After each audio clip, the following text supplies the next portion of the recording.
you believe that? Do you believe all white people are inherently racist?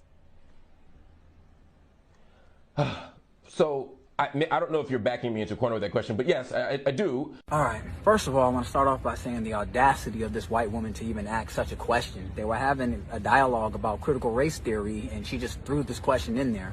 But since she did, let's get at it. This type of question is like asking, are all people inherently thieves? A lot of people will say, I've never stole a thing in my life. But then the question has to be asked, have you ever been put in a circumstance that strips you down to the core of who you are? Like, would you steal if you were starving? Or have your children ever been hungry?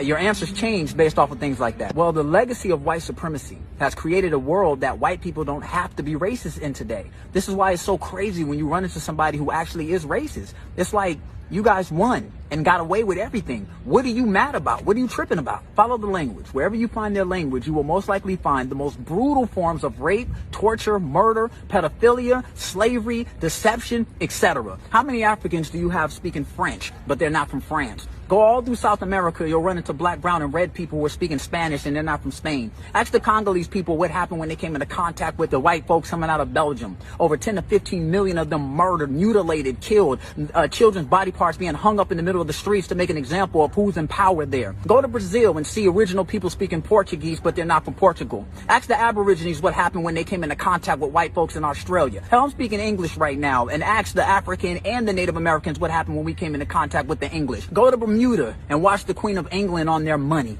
etc., etc., etc. The same story. Different countries with different white folks who all woke up with the same idea to go around the world and brutalize indigenous people. So the barbaric whites come in and take everything, and then the good whites come behind and drink tea and treat you right? Maybe you don't have to show inherent racism because you inherited a legacy of racism that affords you the privilege to not have to be racist. Yeah, it's easy to be nice when 91% of nuclear warheads is owned by Russia and America. How we all act when Africa is a superpower with weapons of mass destruction like every other independent nation?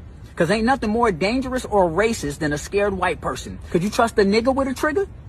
I do believe that there are solid white folks in this climate who may want better for all. White people today have the chance to show a better face through action, not through lying about history, like how public school taught me that the first president, George Washington, never told a lie and then skipped over all the slaves that he owned. Bottom line, our days of trying to figure out if there are some good white folks, those days are over. Our only job is to produce independent culture that empowers us, that protects us, and that makes us less vulnerable to every damn thing.